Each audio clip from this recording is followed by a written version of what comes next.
Hey guys, how's it going? It's Al. Got a week 13 recap for you on Draftkings, looking at everything that happened in the NFL DFS world, going over my article on ESPN, the Best Buys article, where I go through and look at what we got right and what we got wrong. And there was some things that I definitely got right this week and definitely some things that I got wrong this week. Thanksgiving week, though, I've been writing this article since 2015. Okay, so this is what, my 5th year doing it? And Thanksgiving week is always a very strange week for me in terms of content, because I have to squeeze all of the work that I normally do from Monday through Friday into Monday, Tuesday, and first thing Wednesday morning before I fly out to go be with family for the holiday. So I almost feel like it's a week where I get content out, and then Friday, Saturday, Sunday, I feel like I'm working on a completely different week, because now we've got practice reports. Teams don't really practice on Monday or Tuesday. They practice Wednesday, Thursday, Friday. So by the time I get to making lineups for the slate on Friday and Saturday, I almost feel like it's a brand new week. So looking back at Best Buys this week, there's certainly some things that I would have had differently in there if I had changed the article, or if I had published the article on Friday instead of on Tuesday when I sent it in. And hopefully you guys came by the Anti-Tinkercast on Twitch right before lock, the final 45 minutes, where we talked about all these different things that had changed. And I thought it was a really good show, honestly, this week, because it felt really fresh, and the questions from everybody were fresh, and it felt like we were really working to get stuff done. And based on the Twitter mentions that I had yesterday, and based on everybody that was in Discord and what we were talking about on Twitch this morning before I started recording this video, it seemed like we had a lot of people that won a lot of money this weekend. So we ended up on the right spots, even though, because of how early Best Buys came out, there were, in my opinion, and I'm usually my harshest judge, there were more misses than I'm comfortable with in the article. And maybe that's because of the earlier week for content, but I'm not trying to make excuses or anything like that. So let's get to the article and see what I got right and see what I got wrong. All right, so here's the article: daily fantasy football, things for this week. Quarterbacks, Patrick Mahomes, he ended the day with 19.5 DraftKings points, 15 of 29, 175 and a touchdown, scored one on the ground, didn't really have a great day, even though the Chiefs scored a ton of points. This became a very big weather situation, or a point of contention for us that morning, because obviously I didn't know about the weather on Tuesday or anything. So like, I pared down my Mahomes usage going into that game, but I still had some, but he wasn't as viable a play for me on Sunday morning as he was maybe on Monday and Tuesday. He's always in play because he's Patrick Mahomes, but you know, didn't have a 25 to 30 point day like most and myself were expecting against the Oakland Raiders. Nick Foles, I'll take my L here. This turned out to be a horrible play. 7 of 14, 93 yards, no touchdowns, 3 turnovers, 1.02 DraftKings points, and he got benched.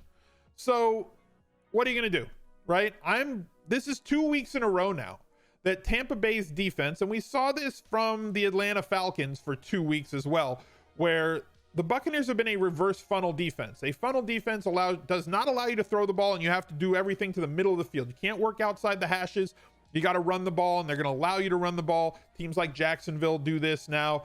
The Rams have kind of become that team that you attack via the middle of the field and on the ground. Atlanta used to be that sort of a team where you couldn't throw to your wideouts against them because they were so good on the outside. You had to run the ball and get there. Tampa Bay so good against the run that they force you to throw it, and they're not good at stopping you from throwing the ball. But the last 2 weeks against Atlanta and against the Jaguars, very possibly because of the difference between how good the defensive line is and how poor those two offensive lines are, they were able to get enough pressure on the opposing quarterbacks to hold down the passing numbers to the outside. So Nick Foles, a big miss by me. I apologize if you guys played him. My bad. Okay, I'll take the L there. Lamar Jackson is Lamar Jackson. He continues to be Lamar Jackson, even against a team as good on defense as the San Francisco 49ers. I really don't think that the Ravens... We talk about running backs that are game flow independent. If they're winning, they're probably winning because of the running backs doing things. If they're losing, the running back's going to get a whole bunch of catches, and it's not going to matter. So play them in any situation, whether you think they're favorites or underdogs.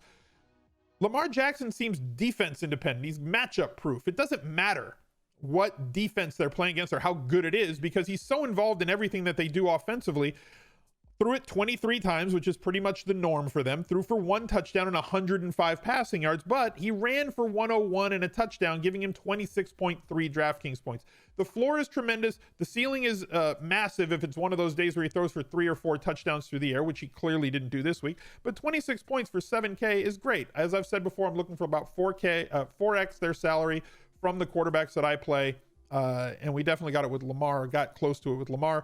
Kyler Murray, 14.32 DraftKings points, 19 of 34, 163, no touchdowns. Did happen to hustle his way in there for 1 on the ground, giving him 14.32 DraftKings points. A miss here. The one that I would have been on later, Dak Prescott was a hit on Thanksgiving. The one that I would have touched on or wanted to, there were 2. One didn't make the cut because you guys know that I have a 2,000 character or 2,000 word limit on this article, right? So I can't write up everybody. So Aaron Rodgers did not make this article, and I would have had, based on the weather and everything else, I would have had Carson Wentz in there instead of probably either instead of Kyler or instead of Nick Foles, probably Kyler. So a miss there. Christian McCaffrey had his worst game of the season and still got you 17.2 DraftKings points. So the floor is great every single week. 13 targets is absurd. He only caught 7 of those for 58 yards, 44 yards on the ground on 14 carries, no touchdowns, scored 17.2 points. Leonard Fournette is one of those game flow independent running backs that I'm talking about. I don't care if they're winning or losing. I don't care if it's a matchup that stops them from running the ball. He definitely was stopped from running the ball. 14 carries for 38 yards and no touchdowns, including like 2 really horrible carries inside the 5-yard line. One with Minshew, like where he bumped into him in the backfield, got no momentum going towards the goal line. And then another one where he got stuffed. But 9 catches on 11 targets for 53 yards, giving him 18.1 DraftKings points. You can very easily play Fournette against any defense, just like you can play just like you can play Lamar Jackson against pretty much any defense. Philip Lindsay didn't do as well as I thought he would do. 17 of 58 on the ground, 3 of 3 for 4 yards through the air. How do you catch 3 balls for 4 yards if you're a running back? 9.2 DraftKings points. Saquon Barkley, kind of a middling game. I don't have his stats in front of me. He had like 14 or 15 DraftKings points. Not a great game for him, especially in a situation that would have favored running backs with the snow that was on the field. Jonathan Williams, he played horribly. This was a big miss for me. 8 carries, 14 yards, 1 catch on 1 target for 11 yards, and was benched halfway through this game. They really went with Wilkins more. Nyheim Hines got a 1-yard touchdown run, which is not his job. Strange to see that happen. So a miss for me here. Apologize for that one as well. Thanksgiving hit Devin Singletary massively, and he was really low owned, so hopefully you guys had him.